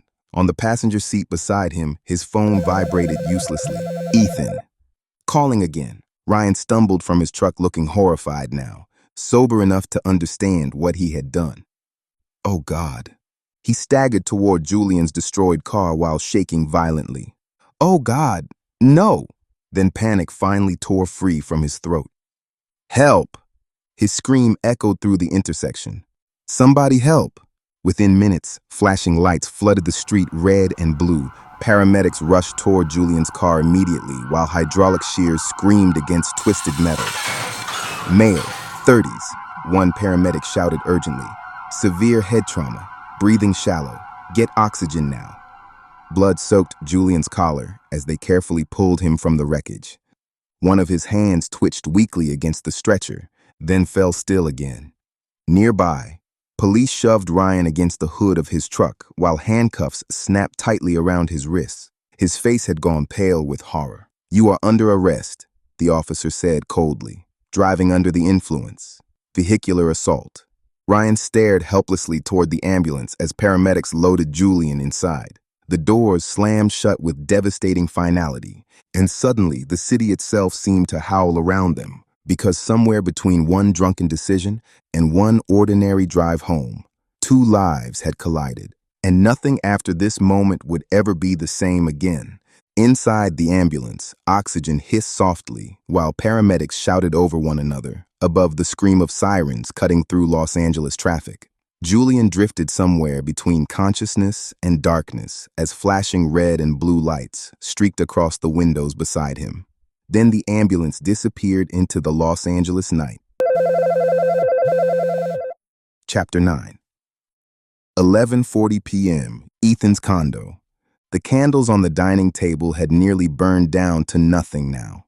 Wax pooled slowly beside untouched plates while silence thickened throughout the penthouse. Ethan checked his phone again. Still nothing.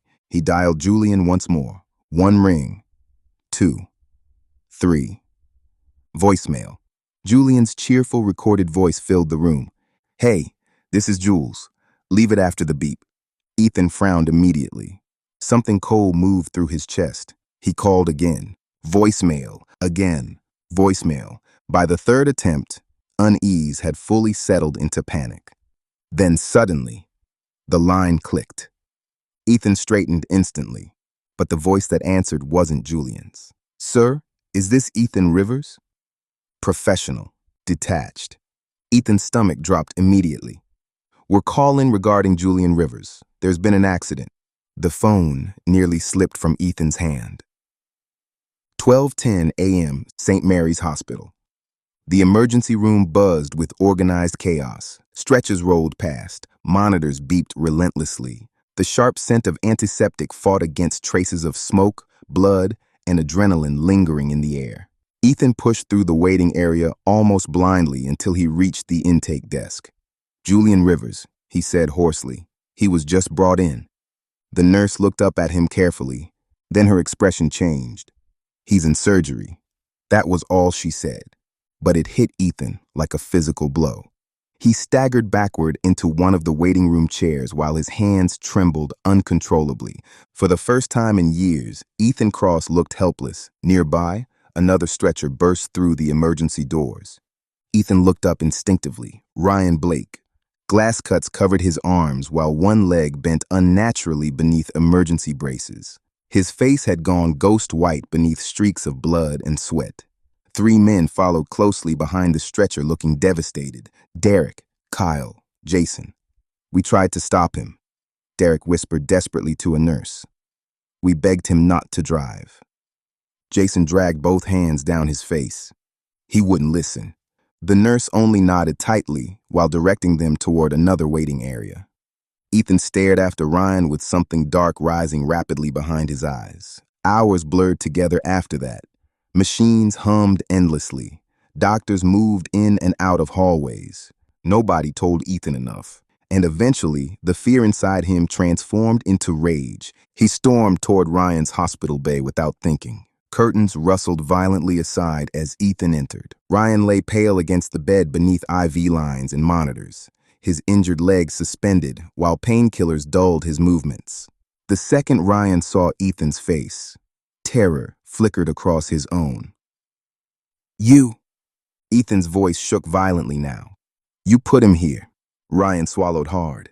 "I didn't mean... Don't..." The word cracked through the room sharply. "You got drunk," Ethan continued, fury rising with every word. "You got behind the wheel." His fist trembled uncontrollably at his sides. "And now the man I love might never wake up." Silence swallowed the room. Ryan's eyes filled instantly. Ethan leaned closer slowly. Every word afterward sounded like steel. "I'm going to destroy you for this." Ryan physically flinched. "You will wish you were dead."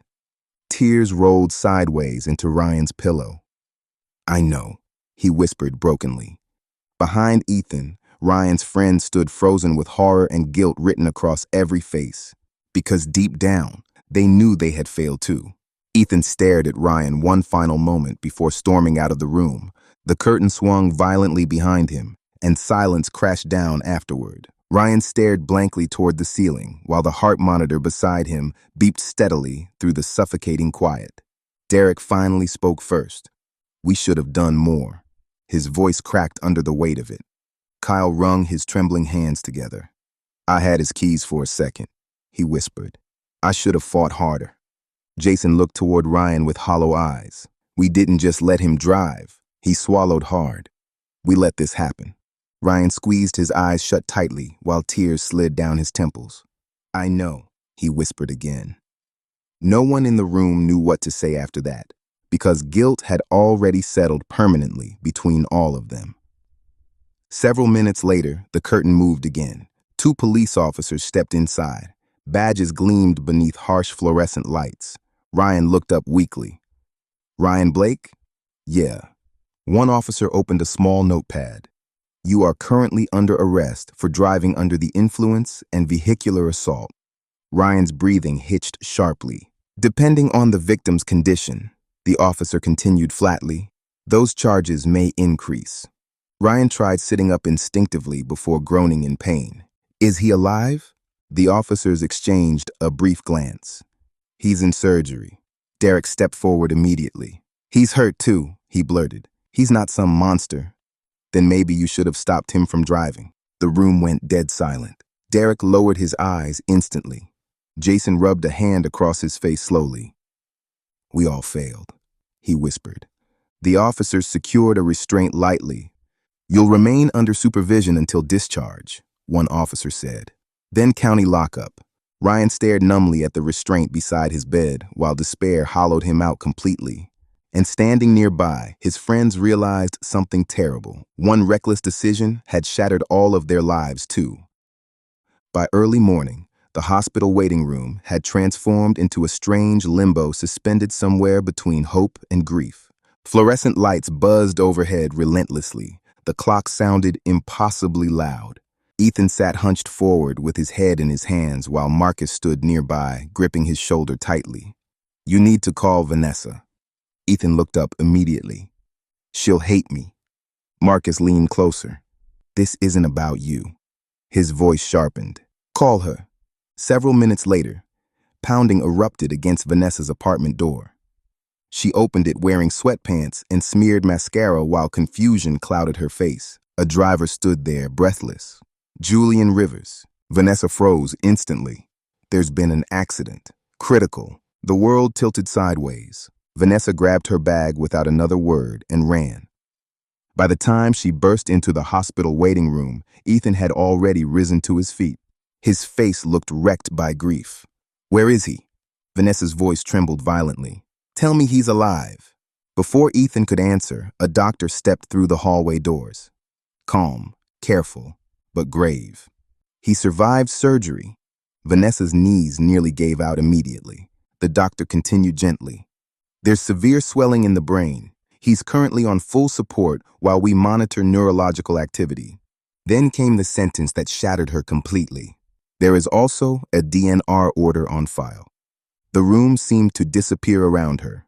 "And Ms. White," the doctor added quietly, "you're listed as executor." Vanessa pressed both hands against her mouth while the words echoed endlessly inside her skull. DNR, executor, choice. Suddenly, the weight of loving Julian felt unbearable, because now his life might eventually rest in her hands. Chapter 10. The machine screamed. Inside the ICU, nurses moved instantly as Julian's body jolted violently against the bed. Flatline. The sound ripped through the room like a blade. Doctors rushed forward while monitors flashed chaotic warnings across the darkened space. "We need a decision now," one doctor shouted urgently. "Do we resuscitate?" Vanessa froze completely beside the doorway. Her voice disappeared. "I don't know." Panic swallowed her whole. What if he woke up suffering? What if he never walked again? What if keeping him alive became the cruelest thing she could do to him? Then suddenly, Ethan grabbed her shoulders hard enough to shake. "Please!" His voice shattered completely. "Don't let him die." Tears streamed openly down his face now. "I know I hurt you," he cried desperately. "I know I called you horrible things." His breath broke apart. "But please." He looked wrecked beyond recognition. "I love him." Vanessa stared at him helplessly while alarm screamed around them. And then Ethan whispered the most honest thing he had ever said in his life. "If he dies." His voice collapsed. "I die too." At that exact moment, footsteps thundered down the hallway. Malik appeared beside a nurse, still wearing sweats from rushing out the door the second Vanessa called him. Vanessa turned toward him and immediately collapsed into his arms, sobbing. "I can't do this," she cried. "I can't choose." Malik held her firmly while chaos exploded behind the ICU doors.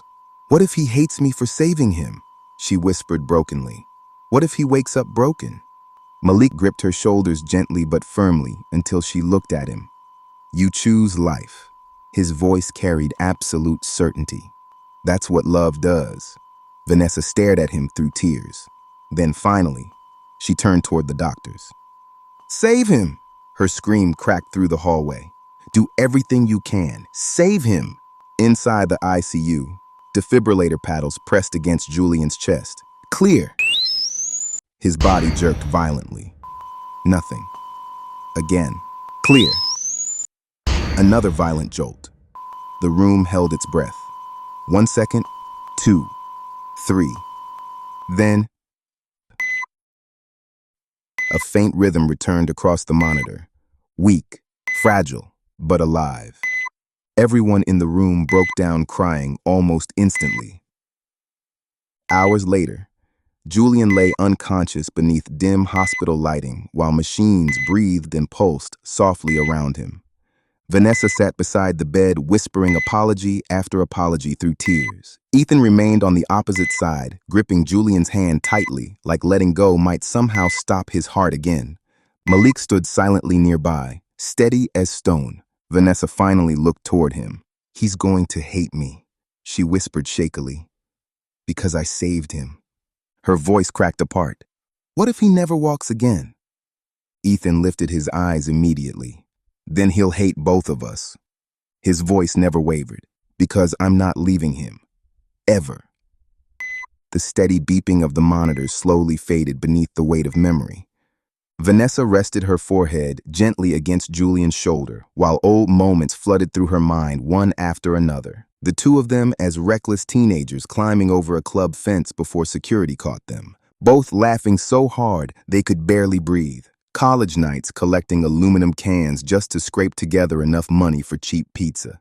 The night they accidentally startled a mother skunk near an alleyway and ran screaming through the dirt before collapsing into hysterical laughter. Years of friendship, years of surviving together, years of loving each other in every way except romance. The memories wrapped themselves around the hospital room like proof. Whatever happened after tonight, their bond would never truly break. Eventually, the machine steadied. The room finally exhaled. Vanessa clung tightly to Julian's hand, as if sheer force could anchor him to life permanently. Ethan lowered his forehead against the edge of the mattress, whispering silent promises beneath his breath. Malik stood watch near the doorway, quietly holding everyone together, simply by remaining present. Then, a faint groan. Julian's eyes fluttered open weakly. Vanessa gasped immediately. "Julian!" Fresh tears exploded down her face. "It's me. Baby. You're safe." For one brief second, relief flooded his expression. Then panic replaced it instantly. Julian tried moving. Once, twice. Nothing. His breathing quickened sharply. "My legs!" Terror filled his voice. "I can't feel my legs." Silence crashed through the room. Vanessa collapsed against him, sobbing uncontrollably. Ethan gripped Julian's hand tighter. "You're here," he whispered fiercely. "That's what matters." Tears burned openly down his face. "And if you think I'm leaving because of this," he shook his head immediately, "then you don't know me at all." The monitors continued their steady rhythm, cold, indifferent, while inside the room, every future they imagined shattered and rebuilt itself all at once. Because Julian was alive, but nothing after this moment would ever be the same again. Later that night, the hospital quieted into exhausted whispers and vending machine hums. Vanessa sat alone on a hallway bench, clutching a paper cup long gone cold. Her eyes looked swollen raw from crying. Malik found her there quietly. No jokes this time, no teasing smile. Just presence. "You've been carrying the world all night," he said softly. Vanessa shook her head immediately. I almost let him go. Fresh tears surfaced again. "If you hadn't walked in..." Malik crouched gently in front of her.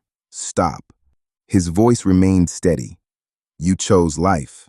Vanessa looked at him with overwhelming guilt. "I said horrible things to you." Her voice trembled. "I pushed you away. Called you safe like it was an insult." Malik smiled sadly. "You were scared, and you should hate me." "No," Malik said quietly. "I knew who you were before the pain started talking." Vanessa broke again. "But you're still here?" Malik reached for her hand. "Especially now." His thumb brushed slowly across her knuckles. "Love isn't about deserving, Vanessa." Then softly, "It's about showing up." For the first time all night, Vanessa finally allowed herself to rest against someone instead of holding herself together for everyone else. And slowly, another kind of healing quietly began. Down the hall, Ethan remained beside Julian's bed long after midnight swallowed the hospital whole. The lights dimmed, visitors disappeared, but Ethan never moved. He sat hunched forward, holding Julian's hand between both of his, while the monitors glowed softly green beside them. "You always said I didn't know how to sit still," Ethan whispered. A faint smile cracked through his exhaustion. You were right. His thumb traced slowly across Julian's unmoving hand. But I could sit here forever if it meant seeing you smile one more time. The confession opened something inside him completely after that. I was cruel to you. His throat tightened painfully. I pushed you away every time I wanted you closer. Tears burned down his face unchecked. And if you die? He shook his head hard. I'll never forgive myself. Then quieter. I'll never forgive you either. Ethan pressed Julian's hand against his cheek. Don't leave me, Julian Rivers. His voice broke apart completely. I love you. The words barely sounded human anymore. God help me. I love you more than anything. He lowered his forehead beside Julian's hand and closed his eyes. So fight. A whisper now. Please fight. The machines continued their endless steady rhythm through the darkness. And when dawn finally crept softly through the blinds, hours later, Ethan remained exactly where he started. Exhausted, unshaven, broken open, but unmoving. A soldier refusing to abandon the only battle that had ever truly mattered to him. Part 3. Love Remains. Chapter 11. Morning sunlight slipped softly through the hospital blinds, too soft for the heaviness sitting inside the room. Julian remained propped carefully against elevated pillows, one hand still caught tightly inside Ethan's, while exhaustion hollowed out his face. Vanessa and Malik lingered nearby, trying desperately to look composed. Neither succeeded. The door opened quietly.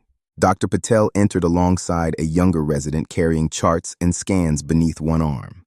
The kind of careful calm doctors wear when bad news has already settled into certainty. Mr. Rivers. Julian looked up slowly. Dr. Patel's voice remained gentle. The spinal scans confirmed what you experienced last night. The accident caused severe damage to your spinal cord. Vanessa's hand immediately flew toward her mouth. At this point, Dr. Patel continued carefully, mobility and sensation below the waist are unlikely to return. The room went completely still. Julian closed his eyes. Not shocked, not even confused, just devastated. Vanessa shook her head instantly. Unlikely isn't impossible, she whispered desperately. There's still a chance, right? Dr. Patel nodded slowly. There is always hope. Then softly, but you need to begin preparing for the possibility that this may be permanent. Vanessa broke into tears again, while Malik steadied her with a hand against her shoulder. We'll begin physical therapy as soon as he's stable enough, Dr. Patel continued. Rehabilitation, counseling, adaptive support. His expression softened further. You won't face this without help. But the words barely landed, because grief had already swallowed the room whole. Ethan leaned closer beside the bed and brushed his thumb gently across Julian's knuckles. Don't look at me like this changes anything. Julian finally looked toward him then, eyes red, frightened. Ethan's voice never wavered. You're still mine. A tear slid slowly down Julian's face. We'll face this together. For the first time since the crash, Julian's lips trembled into something resembling a smile. Fragile, bitter, but real. You don't know what you're signing up for, he whispered. I know exactly what I'm signing up for. Then quietly, you. Outside the hospital windows, Los Angeles roared forward without slowing. But inside that room, a completely different battle had just begun. Eventually, the doctors left. Malik gently guided Vanessa out toward the cafeteria for coffee and air, while nurses quietly adjusted machines around the room. Then finally, the door closed. Only Ethan and Julian remained. The silence settled heavily between them. Julian stared at the ceiling for several long moments before finally speaking. You really meant all that? Ethan frowned slightly. About staying. Julian's jaw tightened hard. About none of this changing anything. Every word. Julian turned toward him sharply then. Don't give me Hallmark speeches, Ethan. Pain sharpened every syllable now. You have no idea what this is. His breathing quickened. You've never woken up and realized half your body doesn't belong to you anymore. Ethan stayed silent. You've never needed help to get to the damn bathroom. Julian's voice cracked violently apart. I'm not even a man anymore. The despair underneath those words nearly destroyed Ethan where he sat. I'm broken. Julian looked away immediately afterward, like he couldn't bear being seen. And eventually you're gonna get tired of dragging around a broken man. Silence swallowed the room. Then Ethan leaned forward slowly and cupped Julian's face firmly between both hands. Look at me. Julian resisted at first. Ethan held on gently until their eyes met again. You are still you. Every word landed steady. You are still the man I fell in love with. Julian's chest trembled. You still make me laugh. You still drive me insane. You still protect everybody around you, whether they deserve it or not. Tears filled Julian's eyes instantly. None of that disappeared. Ethan's thumb brushed away a tear. Not because of a car. Another tear followed. Not because of fate. Julian's walls finally began cracking apart completely. What if I can't love you the same way anymore? The vulnerability in the question sounded unbearable. Ethan softened immediately. Then we learn a new way. His forehead pressed gently against Julian's. Together, Julian shook harder now. You don't scare me, Ethan whispered. Losing you does. And that was it. Julian collapsed against Ethan, sobbing openly, while Ethan wrapped both arms around him and held on like letting go would destroy them both. He whispered promises into Julian's hair for what felt like hours. Patience, forever, love, and somewhere beneath all the grief and terror, Julian slowly allowed himself to believe him. Not in miracles, not in walking again, but in Ethan. The sobs eventually faded into exhausted shivers. Julian pulled back slowly, with swollen eyes and an aching chest. You should go home. Ethan blinked. Get some sleep. Ethan smiled faintly and immediately shook his head. Not happening. Before Julian could argue, Ethan kicked off his shoes, dragged the stiff hospital chair aside, and climbed directly onto the narrow bed beside him with all the grace of a man who genuinely did not care what nurses thought anymore. The mattress dipped sharply beneath his weight. Julian stared at him in disbelief. There's barely room for one person up here. Ethan wrapped an arm carefully around him anyway. Then we'll fit. Julian exhaled shakily. We always do. For the first time since the accident, warmth replaced some of the fear curling inside his chest. You're insane, Julian murmured. Ethan kissed his temple softly. Insanely in love with you. The monitors continued their quiet rhythm around them. And finally, Julian closed his eyes without terror for the first time since the crash. Not because the future looked less frightening, but because Ethan remained there beside him, refusing to let go. Later that morning, Vanessa stood outside Julian's room for almost 5 full minutes before finally gathering enough courage to enter. Sunlight flooded brightly through the windows now, too bright, too unforgiving. Julian sat awake with an untouched breakfast tray nearby, while Ethan dozed lightly in the corner, one hand still resting protectively against the bed rail, even in sleep. Julian looked toward Vanessa immediately, soft, tired. Hey. Vanessa's composure shattered instantly. I didn't know if you'd even want to see me. Julian frowned slightly. Vanessa. His voice remained gentle. You're my sister in everything but blood. Fresh tears streamed down her face. Of course I want to see you. Vanessa rushed forward and grabbed his hand tightly. This is all my fault. No, if I hadn't been jealous, Vanessa, if I hadn't said those awful things. That car hit me, Julian interrupted softly. Not you. Vanessa bowed her head helplessly. But I wasn't there when you needed me. Her voice broke apart again. I let envy get louder than love. Julian squeezed her hand carefully. You haven't lost me. Vanessa cried harder. I'm right here. His own throat tightened painfully.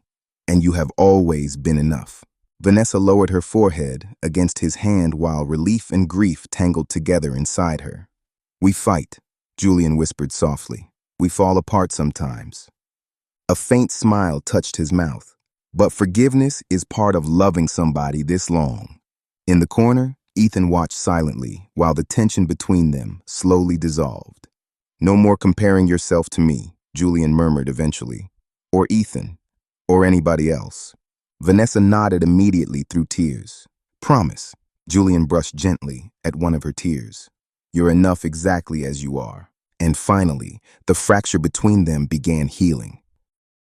3 weeks later, the hospital room had transformed into something quieter. Not hopeful, exactly, but lived in. Rehabilitation schedules lined the walls beside medication charts and unopened cards from friends.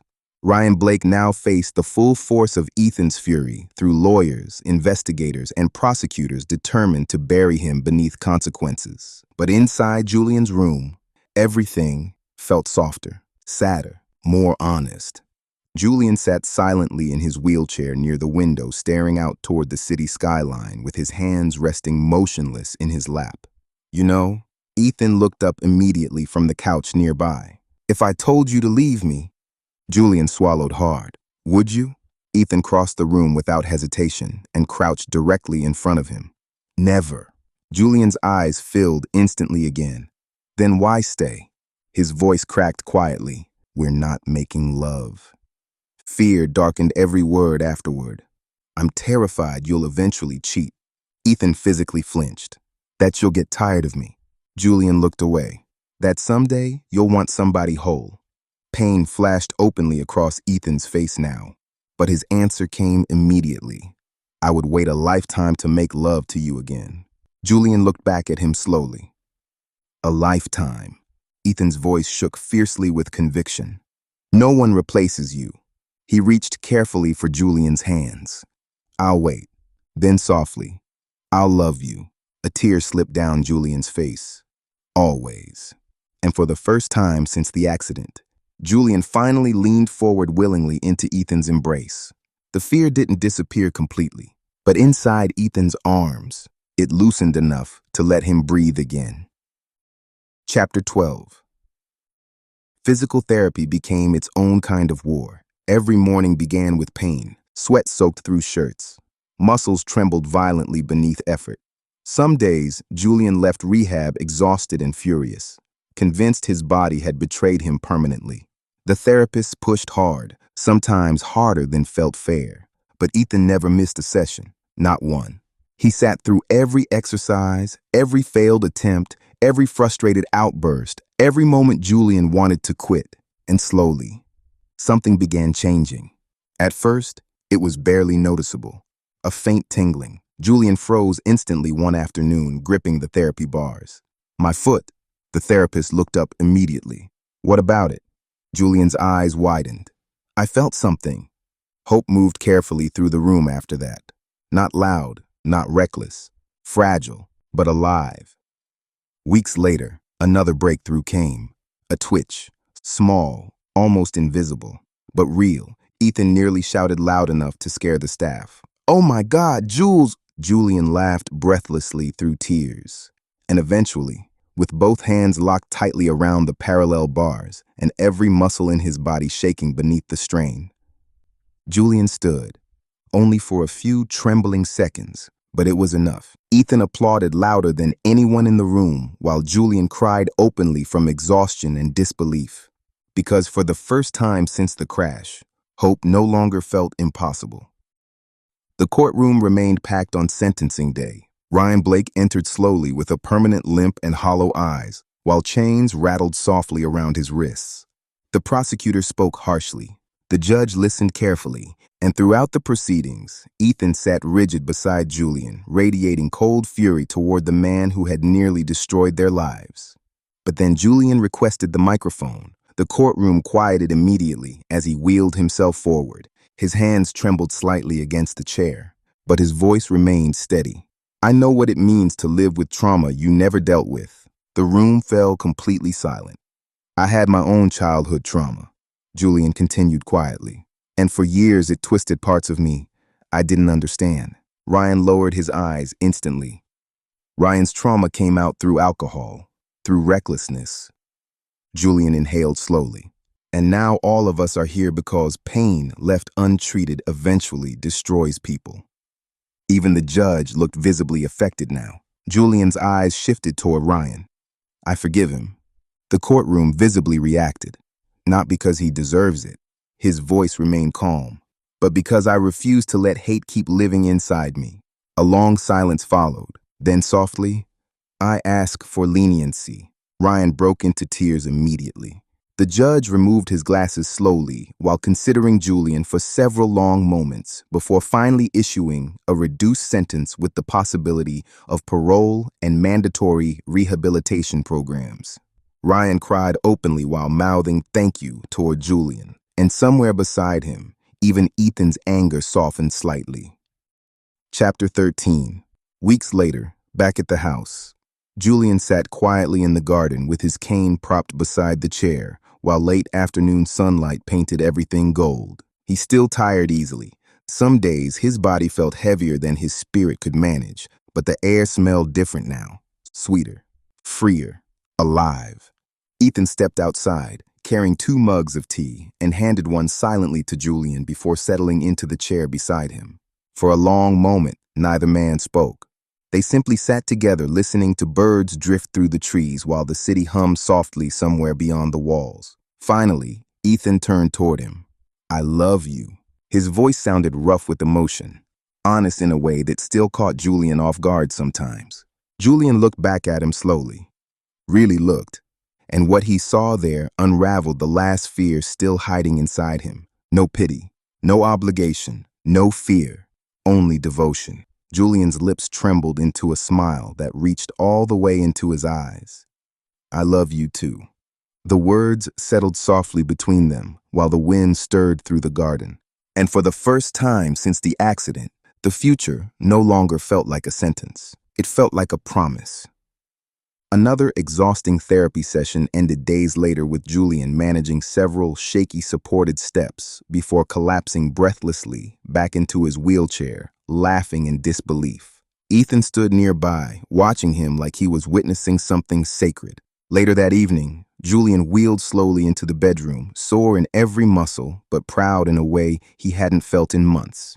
Ethan waited near the doorway, watching him quietly. There was something emotional in his expression, something vulnerable. "You're staring again," Julian teased weakly. Ethan smiled softly and crossed the room. "I love you." Julian laughed gently. "I know." "No," Ethan whispered. "I really need you to hear this." His eyes glistened now. "You are the most beautiful person I've ever known." Julian's breath caught. "And I want you to marry me." Silence wrapped itself around the room instantly. Then Julian shook his head once and laughed softly through gathering tears. "No." Ethan blinked in confusion. "I'm serious." "So am I." Julian lowered his eyes. "I'm broken, Ethan." Pain flickered openly across his face. "Just a shell of who I used to be." His voice cracked. "I can't make you happy like this."